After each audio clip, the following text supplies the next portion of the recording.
think fans, or not even fans, say media, do you think people take for granted your knowledge? They don't know, and that's okay. That's okay. This is 27 years for me. You know, you don't do anything for 27 years nonstop, right, and not become good at it. They don't keep you around. So, as Joe was just talking to me about boxing clinics, I've been giving boxing clinics for years. I was a clinician for USA Boxing, level 4 international and Olympic coach. 2012 Olympic team, I was the technical coach for the Olympic team. 2008, I had 5 guys made to the trials. 3 guys made the team.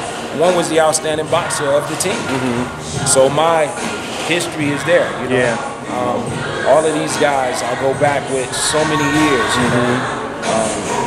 Like, you know, great guys now that I look at them, I'm very proud of those guys.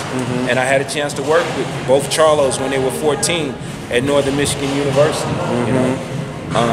Having an opportunity to travel with, you know, being in camps with those guys, Demetrius Andre, other guys like that, you know, being a part of, you know, I go way back with Berto. I sat ringside when he was 17, 18 years old, beating everybody. I watched him beat everybody to win the National Golden Gloves. You know. Did you know back then that someday? Oh, I knew he was a world champion. I knew that, absolutely. But did you know that someday your paths would cross? No, never thought about that, because at that time when he was like 17 years old, Shawn's like 13 or something.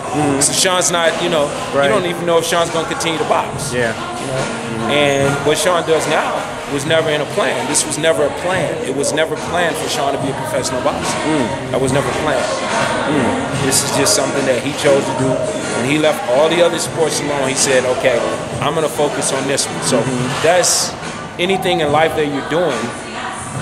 At some point in time, if you say, okay, well, I'm leaving sports alone, I'm focusing on my education. Or I'm leaving sports alone, or I'm just going to do this sport and focus on my education and go to school and focus on this sport. Then maybe after college, you can't make it to the next level, and you say, okay, now I'm just going to focus on my career. You know, these are just choices and decisions that people make in life. Yeah. But it was never a conversation I had with him, ever. Do you want to be a professional boxer? Never. When he made that decision, I mean, because obviously you had experience in it, were you glad? Were you scared? No, I was trying to talk him out of it. Really? I was trying to talk him out of it. He was trying to talk me into it. I wanted him to take scholarships and go play ball. Yeah. You play football, right? Yeah, play football. And don't get that twisted, misunderstood when you see the people on there and just like they're going to comment on what I'm saying. Yeah, he was a world-class boxer. He was an international, national champion, all of that. But he was an outstanding boxer, outstanding football player, outstanding track athlete, and outstanding point guard. He was doing all of those sports. All year round, he was doing this. So it's not a football player that came to boxing. Right. Shawn was in a boxing ring before he ever stepped on a football field. He's in a boxing ring at 4 or 5 years of age. He didn't get on the football field till he was 8 or 7. Yeah. You know what I mean? Yeah. In football season, he played football. That's it. After that, he played basketball. Basketball, he combined basketball and boxing, because he actually did both the same day. He had a fight and played a game on the same day. Wow, he pulled a Roy Jones. And that was before Roy. It didn't matter. Yeah. Because he loved to compete. Yeah. So, you know, when I see the comments, oh, he's a football player. No, dude. This dude has won over 100 amateur boxing matches by the time he was 14 years old. Right. All those people that I named off that he beat, those were no easy fights. Those were no easy chumps. Those were some tough fighters. Yeah, that's what I was about to say. I mean, you just rattled off a ton of huge names that he beat as an amateur. So, Willie Monroe Jr. He beat in the trials. Dominic Wade, and he beat him in the trials. Wow. Fernando Guerrero. All of these guys were good. You know, him and Danny Jacobs fought 4 or 5 times. Right. You know what I mean? You know, he got majority of those decisions, but we put the gas in the tank every time. You know, he would tell you today, and he'd tell me to my face, I hated fighting Shawn. You know what I mean? Yeah. And he went on to become a world champion as well. Yeah. And you know, all of those guys, they put their time in the amateur system and they moved on to the next level and they're successful. You know, and it's great to see that.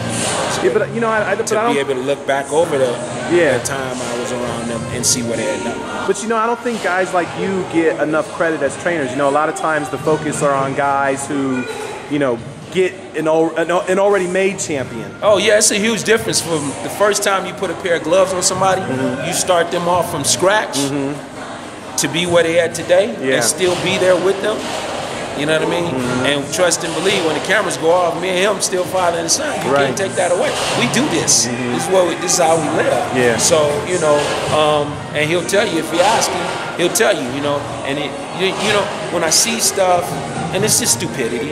That's all it is. It's stupidity. Could you really, the people that's sitting there on the keyboard, could you really get on the football field and try to run with a professional football player? No. And a coach that makes a play or calls a play and the play don't work out, or is he a dumb coach now? Right. You know what I mean? Because he didn't win the game? No, he's not.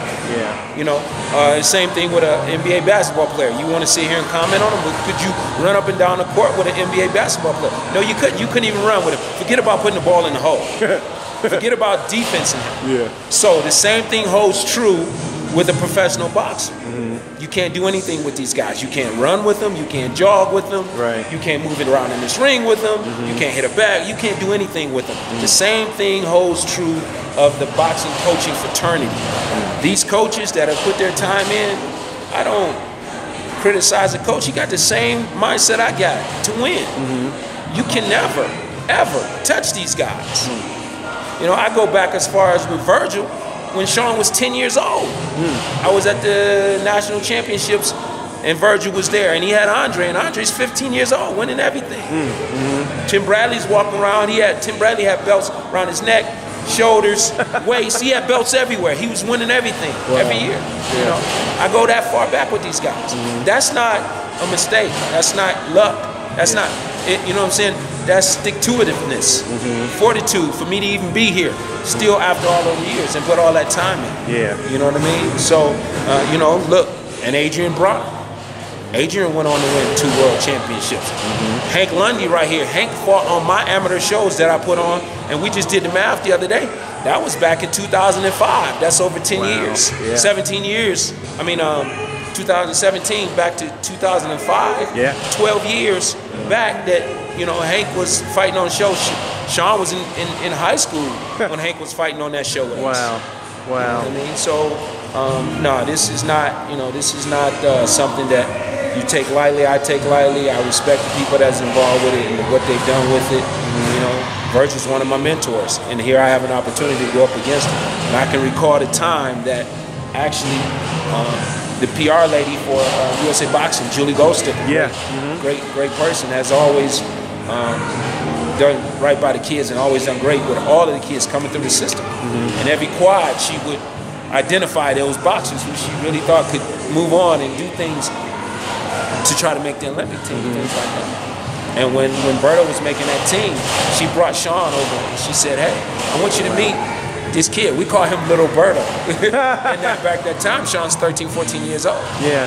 You know, and I don't even know, maybe Shawn remembers that day.